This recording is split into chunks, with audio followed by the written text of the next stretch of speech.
মধ্যে জড়ায়, চুমা খায়, চোখে লাগায়, কোরআনটা খুইলা হাতটা আঙ্গুলটা প্রত্যেকটা লাইনে লাইনে ঘোরায়, লাইনে লাইনে ঘোরায় বলে আল্লাহ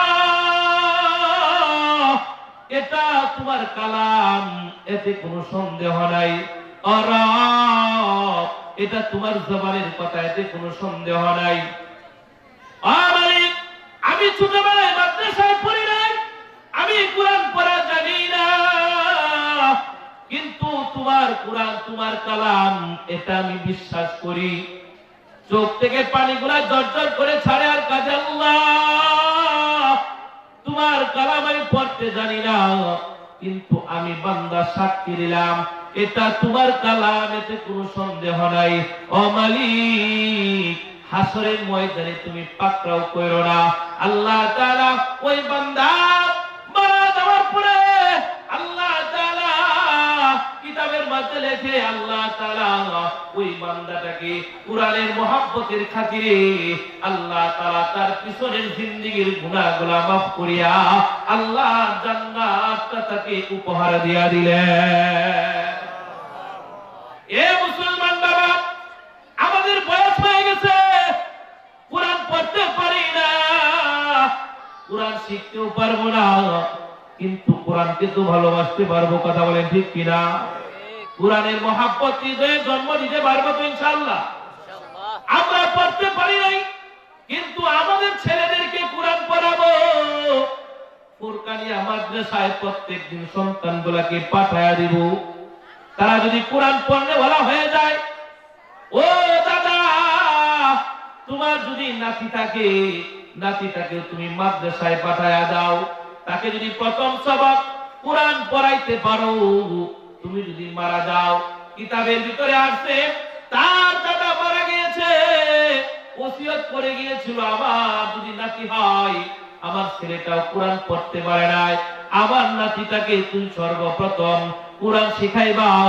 কিন্তু দাদার ওসিয়ত অনুযায়ী পুত্রবধূ তাকে মাদ্রাসায় নিয়ে যায়। সর্বপ্রথম উস্তাদ যখন সবক দিল বিসমিল্লাহির রহমানির রহিম, লম্বা ঘটনা, কিন্তু এই নাতি প্রথমে যায় যখন সর্বপ্রথম আল্লাহর নামে কালাম শুরু করলো, আল্লাহ তাআলা ফেরেশতাকে ডাইকা বলে, ও ফেরেশতা আমার বান্দা জমিনের উপরে বৈশা আমার কালাম তেলাওয়াত করবে, আর আমি তার দাদাকে জমিনের নিচে আযাব দিব, এটা আমি রবের শান হইতে পারে না। আমি তার খাতিরে আমি আল্লাহ তাআলা তার দাদার কবরের আযাব মাফ করিয়া জান্নাতি বিছানা বিছায়া দিলাম। তাহলে বলেন বাবা, কোরআন শিক্ষা করার দরকার আছে না নাই? কারণ যে কোরআন তেলাওয়াত করবে তার দাম আল্লাহর কাছে বেড়ে যাবে। কিন্তু মুসলমান, আপনার আমার জীবন বিধান হিসাবে আল্লাহ তাআলা কালামটা দিয়েছিল, সত্য একটা কিতাব আপনাকে আমাকে দিয়েছে, দেওয়ার পরে আবার নির্দেশ দিয়েছে উতলুমা উহিয়া ইলাইকা মিনাল কিতাব, সেই কিতাবটা তেলাওয়াত করার জন্য। কিন্তু দুঃখের বিষয়, আগের জামানায় ঘর থেকে কোরআনের তেলাওয়াতের আওয়াজ শোনা যাইত। ফজরের পরে আপনার আমার বাপ দাদারা যখন আগে মসজিদে নামাজ পড়া বাড়িতে আইসা বড় একটা কোরআন খুইলা বড় বড় করে কোরআন তেলাওয়াত শুরু করত। ফজরের পরে ঘর থেকে কোরআনের আওয়াজ শোনা যাইত, সন্ধ্যার পরে কোরআনের আওয়াজ আসতো। কিন্তু আমরা তো ডিজিটাল মুসলমান হয়ে গেলাম, এখন আর ঘর থেকে কোরআন তেলাওয়াতের আওয়াজ আসে না, এখন ঘর থেকে আসে মোবাইলের আওয়াজ। কথা বলেন ঠিক কিনা? এখন ঘর থেকে আসে গানের আওয়াজ, এখন ঘর থেকে আসে ঢোল তবলার আওয়াজ, এখন ঘর থেকে আসে নাটক সিনেমার আওয়াজ। এ মুসলমান, আপনি আমি নিজের আদর্শই ভুলে গেলাম। আপনার আমার ঘরের ভিতরে এখন কোরআন তালাশ করলে পাওয়া যায় না, কিন্তু ঘরে ঘরে টিভি আর মোবাইল থেকেই পাওয়া যায়। কথা বলেন ঠিক কিনা? অথচ মুসলমানের ঘরে তার জীবন বিধান হিসাবে এই কোরআনটা দরকার এবং তেলাওয়াত করা দরকার। কথা বলেন ঠিক কিনা? এখন তো আমরা এমন ডিজিটাল হইছি, একটা ভয়ঙ্কর তথ্য আপনাদেরকে দেওয়া যায় যে মোবাইল দিয়া ডিজিটাল মায়েরা মোবাইল দিয়া তার সন্তানটাকে গলা টিপে হত্যা করছে। জোরে বলেন নাউজুবিল্লাহ। এটা কিভাবে দেখেন?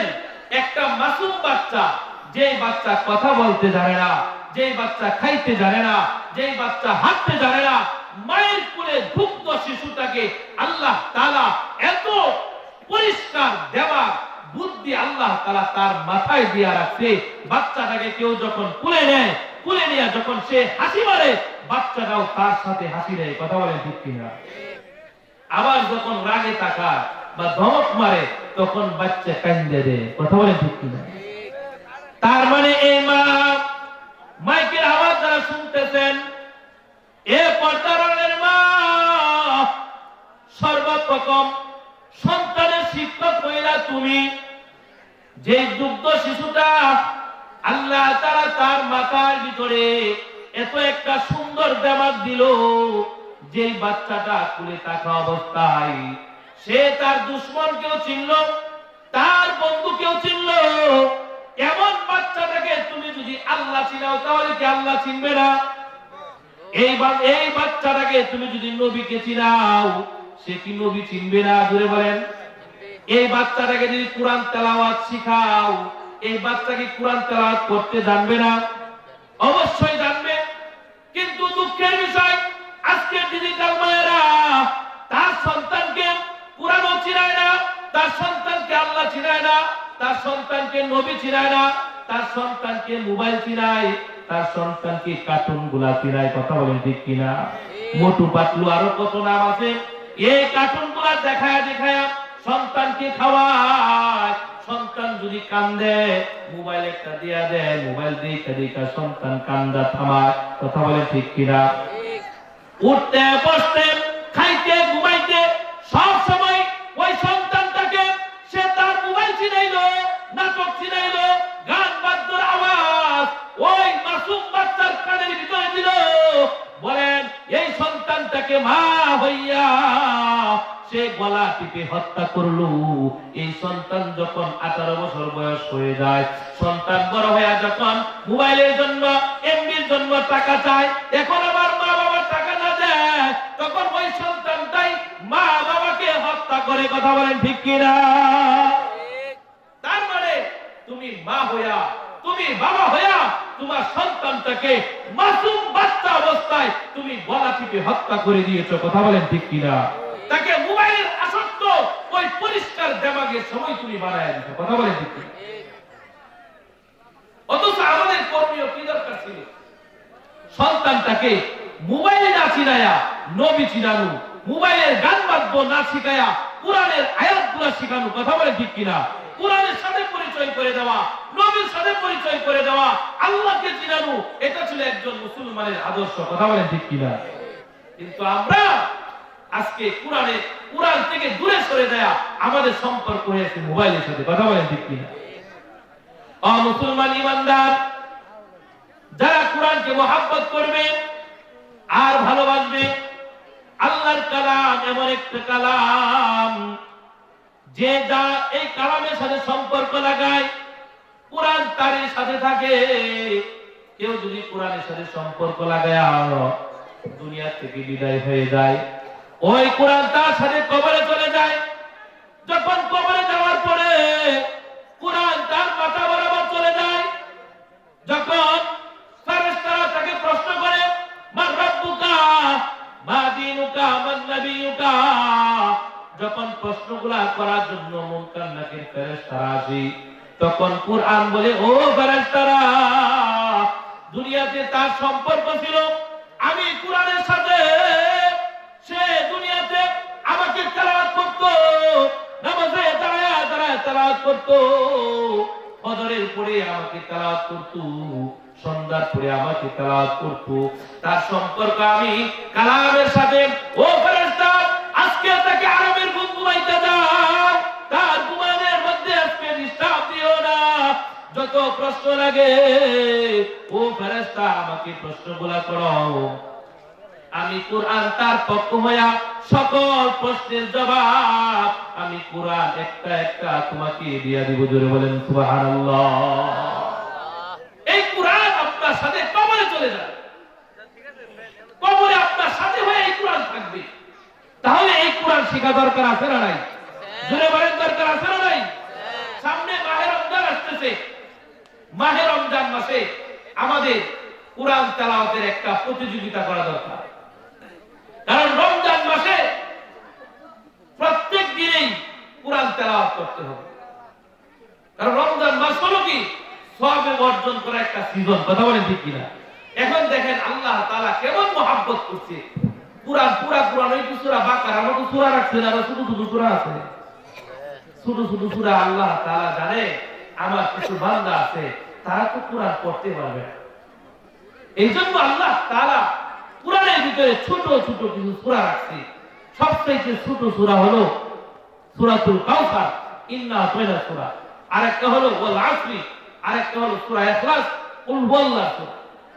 এই যে ছোট ছোট সূরাগুলো আল্লাহ তাআলা রাখলেন, বলেন ছোট সূরার ভিতরে এমন একটা গুণ বস্তা বইরা নেকি আল্লাহ তাআলা দিয়ে রাখে। জোরে বলেন সুবহানাল্লাহ। কেউ যদি সূরাটা একবার তেলাওয়াত করে আল্লাহ তাআলা তার আমলনামায় 10 পারা কোরআন শরীফ পড়ার সওয়াব দিয়ে দেয়। জোরে বলেন সুবহানাল্লাহ। কেউ যদি 2 বার পড়ে আল্লাহ তাআলা তাকে 20 পারা কোরআন শরীফ পড়ার সওয়াব দিয়ে দেয়। কেউ যদি 3 বার তেলাওয়াত করে আল্লাহ তাআলা তার আমলনামায় পুরো কোরআন শরীফ খতম করার সওয়াব দিয়ে দেয়। জোরে বলেন সুবহানাল্লাহ। সেই সূরাটা হলো সূরাতুল ইখলাস। কুল হুয়াল্লাহু আহাদ আল্লাহুস সামাদ লাম ইয়ালিদ ওয়া লাম ইউলাদ ওয়া লাম ইয়াকুল লাহু কুফুয়ান আহাদ। বলেন এই সূরাটা কি বেশি বড়? শিখতে খুব কঠিন। বলেন তো দেখি, যারা আমরা কোরআন পড়তে জানি না কিন্তু এই সূরাটা তো শেখা আমাদের জন্য সম্ভব। আল্লাহর নবী বলেন কেউ যদি সূরা ইখলাস 3 বার তেলাওয়াত করে তার আমলনামায় পুরো কোরআন শরীফ খতম করার সওয়াব দেওয়া হয়। এ মুসলমান, আমরা যদি প্রত্যেকদিন একবার করে সূরাতুল ফাতিহা একবার বসে 3 বার তেলাওয়াত করে নেই, তাহলে পুরা দিনে আমি আল্লাহ তাআলার কাছ থেকে পুরা কোরআন শরীফ খতম করার সওয়াব অর্জন করে নিলাম। আল্লাহ তাআলা কেমন দয়া করেছেন, কেমন মায়া করেছেন। এ বাবা, আমি রমজান উপলক্ষ করে আপনাদেরকে দাওয়াত দিয়ে গেলাম, অন্ততপক্ষে রমজান মাসে প্রত্যেক দিন সূরা ইখলাসটা 3 বার করে তেলাওয়াত করবেন। পারবেন তো ইনশাআল্লাহ? তাহলে আল্লাহ তাআলা এক নাম্বার নির্দেশ দিয়েছেন উতলু মা উহিয়া ইলাইকা মিনাল কিতাব। আল্লাহ তাআলার কালাম তেলাওয়াত করতে 2 নাম্বার বিষয় আসেন। 2 নম্বরে আল্লাহ তাআলা বলেন ওয়াকিমিস সালাহ ইন্নাস সালাতা তানহা আনিল ফাহশাই ওয়াল মুনকার। 2 নম্বরে আল্লাহ তাআলা বলেন ওয়াকিমিস সালাহ, নামাজ কায়েম করো। কি করো? নামাজ কায়েম করো। কোথাও নাই কুরআন হাদিসের ভিতরে যে নামাজ পড়ো, কি নাই? এই সুযোগ ব্যবহার কইরা একদল কয় যে নামাজ কায়েম আল্লাহ করতে কইছে, এই জন্য এরা নামাজ কায়েম করে মসজিদে আইরা নামাজ হই পড়ে। আছে না? আল্লাহ কইছে নামাজ কায়েম করতে, আল্লাহ তো নামাজ পড়তে বলে নাই। তাহলে আমাদের বোঝা দরকার কায়েম কারে কয়, পড়া কারে কয়, নাকি? তাহলে তো সহজ হবে, নাকি? যারা বলে নামাজ কায়েম করার কথা, তারা নামাজ কায়েম করে জিন্দেগিতে পশ্চিম ভাই উস্তা গায়াও পড়ে না, তারা নামাজ কেমনে কায়েম করে আল্লাহই বলা যায়। আর আল্লাহ তাআলা নামাজ কায়েম করার জন্য বলেছেন, কায়েম শব্দের অর্থ হলো প্রতিষ্ঠিত করা। আল্লাহর নবী আল্লাহর জমিনে দ্বীন প্রতিষ্ঠিত করেছেন কিনা জোরে বলে? নবী কি দ্বীন প্রতিষ্ঠিত করেছেন না পালন করেছেন? হ্যাঁ, পালনও করেছেন, প্রতিষ্ঠিত করেছেন। তার মানে পৃথিবীতে কোন স্থান বাকি নাই যেই জায়গায় নবীজির দাওয়াত পৌঁছে নাই। কথা বলেন ঠিক কিনা? প্রত্যেকটা স্তরে স্তরে সব জায়গায় নবীজির দাওয়াত পৌঁছেছেন। সবাই দ্বীনকে শরীয়তকে মেনে নিয়েছেন, কথা বলেন ঠিক কিনা? তার মানে সবাই মানলে পরে ওইটা হয় প্রতিষ্ঠিত। নবীজি দিন নিজে পালন করেছেন এবং আল্লাহর জমিনে আল্লাহর দিন কায়েম করেছেন, এতে কোনো সন্দেহ নাই, কথা বলেন ঠিক কিনা? তাহলে নামাজ কায়েম করা, নামাজ কায়েম করার অর্থ এটাই যে নামাজ একা একা পড়লে হবে না, নামাজ সবাইকে নিয়ে পড়তে হবে। তার মানে তোমার অধীনস্থ যারা রয়েছে, আমার পরিবারের অভিভাবক হলাম আমি, আমার ছেলে আছে, আমার মেয়ে আছে, আমার বিবি আছে, আমার মা আছে, আমার বাপ আছে, আমার ভাই আছে, আমার বোন আছে, তাদের দায়িত্বশীল ব্যক্তি হইলাম আমি। সুতরাং আমি শুধু একা একা নামাজ পড়ি, জীবনে আমার ছেলেকে বলি নাই নামাজের জন্য, আমার বিবিকে নামাজের জন্য বলি নাই, আমার স্ত্রীকে নামাজের জন্য বলি নাই, আমার ভাইকে নামাজের জন্য বলি নাই। তাহলে এই নামাজ শুধু একা একা আমি পড়তে আছি, নামাজ আর কায়েম হইল না। তার মানে নিজে নামাজ পড়তে হবে, অধীনস্থ সবাইকে নামাজি বানাতে হবে, এইটা হলো নামাজ কায়েম করা। আর একা একা যে নামাজ পড়লো, তার পরিবারের কাউকে নামাজের জন্য তাগিদও দিল না, নামাজও পড়াইল না, হ্যাঁ নামাজ আল্লাহ আল্লাহ পড়ছে। একা একা নামাজ পড়ার কারণে যার জন্য এই নামাজে কোনো কামাই নেই না, এই নামাজ পড়ার পরে দেই, কারণ নামাজি ব্যক্তি নামাজ পড়ে গেলে হ্যাঁ ছেলে টিভি ছেড়ে বয়ে দিছে, হ্যাঁ টিভি বয়ে দিছে, নামাজে কি হয় না, কাম হয় না। অথচ যে ব্যক্তি নামাজ কায়েম করলো, যে ব্যক্তি নিজে নামাজ পড়লো, নিজের ছেলেটাকে নামাজি বানাইলো, নিজের মেয়েকে নামাজি বানাইলো, নিজের বিবিকে নামাজি বানাইলো, পরিবারের সবাইকে নামাজি বানাইলো, আল্লাহ তাআলা বলেন এই ব্যক্তি নামাজ কায়েম করেছে। যে ব্যক্তি নামাজ কায়েম করেছে তার নামাজ এত মজবুত, এত পাওয়ারফুল হয়ে যায়, এত কঠিন হয়ে যায়। ইন্নাস সালাতা তানহা আনিল ফাহশাই ওয়াল মুনকার, এই ব্যক্তির নামাজে তার সমস্ত গুনাহ কাজ থেকে ওই ব্যক্তিকে বাঁচায় রাখবে। যে ব্যক্তি নিজে পড়লো, তার ছেলেকে নামাজি বানাইলো, তার মেয়েকে নামাজি বানাইলো, তার বিবিকে নামাজি বানাইলো, যারা নামাজ প্রতিষ্ঠিত করলো, এই ব্যক্তিকে এই নামাজে গুনাহ থেকে বাঁচায় রাখবে। এই নামাজে চুরি করতে দিবে না, এই নামাজ তাকে ডাকাতি করতে দিবে না, এই নামাজ তাকে জিনা করতে দিবে না, এই নামাজ অন্যের হক নষ্ট করতে দিবে না, এই নামাজ অন্যের উপরে জুলুম করতে দিবে না, এই নামাজ তাকে সুদ খাইতে দিবে না, এই নামাজ তাকে ঘুষ খাইতে দিবে না। কারণ সে নিজে নামাজ পড়েছে, পরিবারের সবাইকে নামাজি বানাইছে, ওই পরিবারটা হলো আল্লাহ তাআলার বিধান প্রতিষ্ঠা করনেওয়ালা, কথা বলেন ঠিক কিনা? এমন নামাজিকে নামাজ প্রতিষ্ঠিত, নামাজ কায়েম করা, অর্থাৎ আল্লাহ তাআলা বলছে নামাজ কায়েম করতে, তার মানে পরিবারের সবাইকে নামাজি বানাতে হবে, কথা বলেন ঠিক কিনা? আর এরা তো নামাজ কায়েমের কথা কয়ে মাশাআল্লাহ নামাজই পড়ে না। কোন জাতের কায়েম হইল ভাই? নিজেও পারলাম না, আরেকজনের দাওয়াত দিয়ে মসজিদটা দূরে সরায় রাখলাম, কথা বলেন ঠিক কিনা? অথচ তুমি নামাজ পড়লাম, বলেন যদি কেউ নামাজ কায়েম করলো না, নিজে নিজে নামাজ পড়লো, তার অবস্থা কি হবে একটু বুঝেন। নিজে নিজে নামাজ পড়া, সে প্রত্যেক দিন ফজরের বেলা মসজিদে চলে গেল, তার 18 বছরের ছেলে তার বাড়িতে ঘুমায় রইল, তাকে নামাজের তাকিদ দিল না, তার মেয়েকে নামাজের কথা বললো না, নামাজের দাওয়াত দিল না, একা একা নামাজ পড়লো। ওই লোকটা যদি মারা যায়, তার আমলের কারণে সে যদি জান্নাতের পথে যেতে চায়, কিন্তু সন্তান দাঁড়ায় যাইবে, ছেলে যায় বলবে বাবা তুমি দুনিয়াতে একা একা নামাজ পড়ছিলা, আমারে কোনদিন নামাজের কথা বলো নাই, এ বাবা আজকে আমি জাহান্নামে যাব, তুমি জান্নাতে যাইবা এটা হতে পারে না। তুমি যদি আমায় নামাজের কথা বলতা, আমি অবশ্যই দুনিয়াতে নামাজ পড়তাম, কথা বলেন ঠিক কিনা? এরকম ভাবে মেয়ে যায় তার বাবাকে আঁকড়ে ধরবে, বাবা দুনিয়াতে আমাদেরকে নামাজের কথা বলো নাই, দুনিয়াতে পর্দার কথা বলো নাই, যার জন্য দুনিয়াতে তুমি যদি আমায় বলতা অবশ্যই আমরা নামাজ পড়তাম, অবশ্যই আমরা পর্দা করতাম। আজকে নামাজ না পড়ার কারণে আমি জাহান্নামে যাব আর তুমি জান্নাতে চলে যাইবা, এটা হতে পারে না। প্রত্যেকটা অধীনস্থ ব্যক্তিরা অভিভাবকগুলাকে যায় যায় আটকাইবে, জান্নাতের পর থেকে টেনে হেসড়ে তাকে জাহান্নামের মধ্যে নিক্ষিপ্ত করবে। জোরে বলেন নাউজুবিল্লাহ। তাহলে বাবা একা একা নামাজ পড়লে হবে না, এই জন্য কুরআন হাদিসে কোথাও নাই নামাজ পড়ো